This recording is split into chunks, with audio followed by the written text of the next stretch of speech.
Deutsche Welle, magazine économie.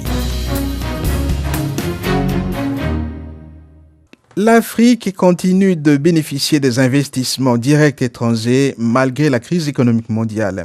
Ce sont les secteurs traditionnels d'investissement comme l'énergie et les minéraux qui accueillent le gros des capitaux.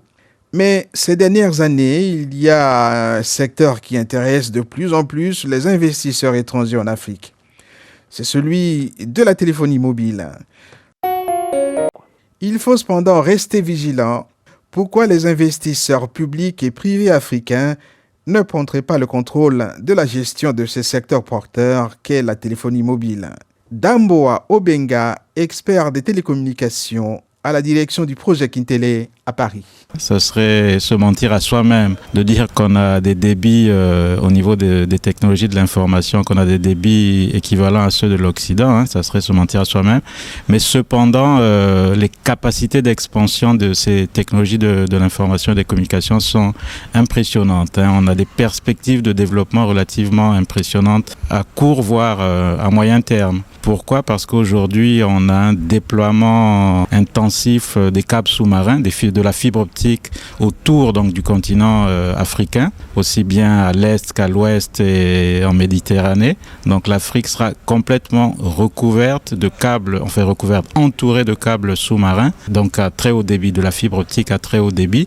Et ne dépendra qu'aux États de mettre les infrastructures qui vont bien pour pouvoir donc se relier au monde entier à très haut débit. Mais est-ce que ce n'est pas très difficile pour les pays africains d'accéder à ces nouvelles technologies de l'information et de la communication, de la mesure où les pays sont actuellement confrontés à d'énormes problèmes d'ordre économique et social et investir dans ce domaine ne devrait pas poser beaucoup de problèmes? Parce que ça coûte tout de même cher. Alors, ça coûte tout de même cher, effectivement, lorsqu'on y va seul. Un pays qui se décide à aller seul, bien évidemment, ne pourra pas supporter le coût de ces infrastructures. Cependant, pour revenir sur ce que je citais à l'instant, le déploiement des câbles sous-marins se fait à travers des consortiums. Plus on est nombreux, mieux c'est. Donc le câble par exemple de l'ouest qui se déploie tout au long de la côte ouest africaine, la côte atlantique africaine, donc de l'Afrique du Sud à l'Occident, en passant donc par toutes les grandes villes ou toutes les grandes villes côtières de la côte ouest africaine. Donc ce projet se fait au sein d'un consortium et ça revient relativement moins cher à chacun des pays puisque chacun y contribue à part égale. Il y a même des entreprises qui investissent massivement dans ce type de projet.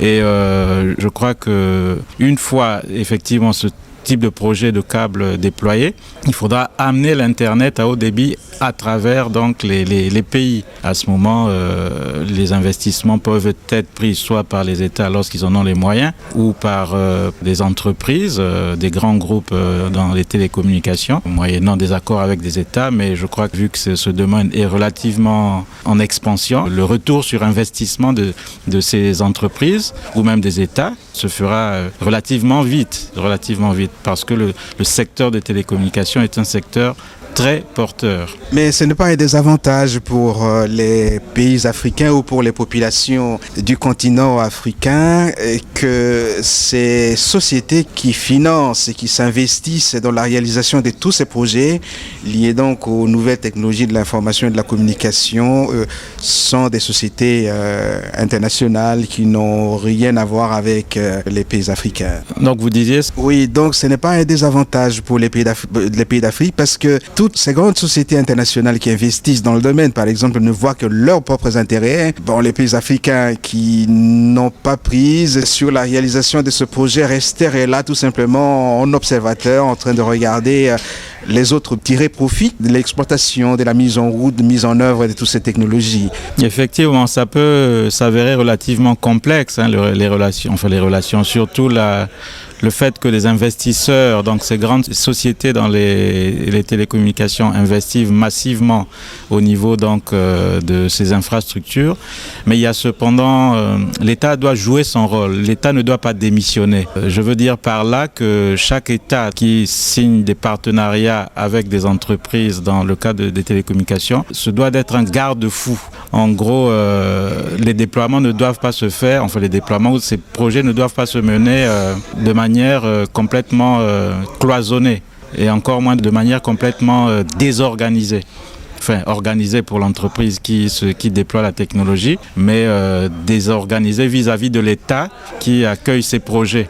Je veux dire par là qu'il faut qu'il y ait précisément des organismes comme des agences de régulation des télécoms qui fixent les conditions de déploiement de ces infrastructures, qui régulent le marché, non seulement le marché interne des télécommunications, mais qui essaient de réguler justement, comme vous dites, c'est un marché très porteur.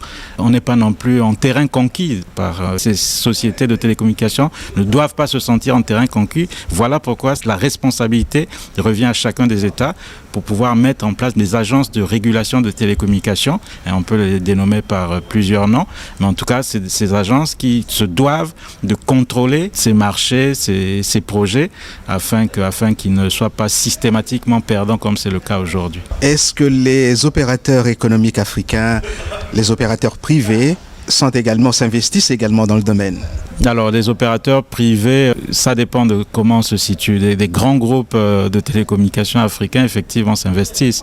Bon, enfin, on pourrait en citer plusieurs.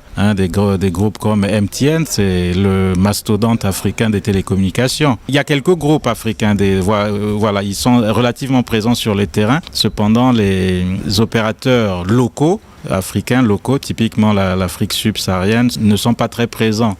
À tort ou à raison, ils le délaissent en général aux multinationales. Mais il y a quelques multinationales africaines, mais pas suffisamment, je pense. Mais quel pourrait être l'apport des nouvelles technologies de l'information et de la communication dans le développement effectif du continent africain? Alors, c'est une question très pertinente. Je vais l'associer à ce pourquoi nous sommes à Tripoli aujourd'hui. Nous sommes ici dans le cadre d'une conférence organisée par l'UNESCO, associé donc au gouvernement libyen, qui consiste à disséminer, à diffuser largement l'ouvrage donc de l'histoire générale de l'Afrique dans toutes les écoles africaines, les collèges et les lycées. Donc cet important projet qui a réuni plus de 200 experts de tout domaine, des historiens, des ethnologues, des pédagogues, des communicants, des personnes donc issues des technologies de l'information, est un projet qui nous permet aujourd'hui de réfléchir au développement de l'Afrique, à l'enseignement en Afrique, et quel serait donc l'apport des nouvelles technologies dans ce développement. Aujourd'hui, comme je vous le disais à l'instant, à très court terme, voire à moyen terme, l'Afrique sera rentrée dans l'ère de la vitesse numérique et on pourrait à ce titre pouvoir disséminer facilement ce type de contenu à travers les médias les plus répandus. Aujourd'hui, le média le plus répandu en Afrique, c'est bien sûr la téléphonie mobile. Tout le monde le sait, chacun d'entre nous a son téléphone mobile. Aujourd'hui, on pourrait imaginer des solutions qui consisteraient à diffuser des contenus pédagogiques sur l'histoire générale de l'Afrique, donc dans l'enseignement, dans le cadre de l'enseignement de l'histoire africaine, à travers donc ce type de médias. Parce qu'aujourd'hui, seuls quelques personnes ou quelques enfants disposent d'un PC à la maison ou dans des écoles. Les PC ne sont pas très répandus à l'opposé des appareils mobiles. Alors aujourd'hui, c'est pas tout à fait vrai. On ne pourrait pas dire que dès demain, une fois l'Afrique rentrée dans l'ère de la vitesse numérique, instantanément, on ne pourra pas diffuser ces contenus sur ces médias. Il faudrait que la technologie associée donc à la téléphonie puisse pouvoir diffuser de la vidéo, des images, du texte à haut débit à travers de la téléphonie. Mais aujourd'hui, les systèmes de téléphonie en Afrique sont majoritairement des systèmes de téléphonie 2G, c'est-à-dire de deuxième génération. Par contre, diffuser ce type de médias, de la vidéo, de l'image et du texte sur des téléphones mobiles serait adapté bien sûr à des réseaux mobiles de type 3G, donc de troisième génération. Il faudra encore attendre quelques mois, voire quelques années pour que ce type de projet puisse trouver son compte ou atteindre ses objectifs. Je pense que c'est plutôt en bonne voie. L'expansion de l'Afrique est plutôt positive. En termes de télécommunications, c'est assez impressionnant.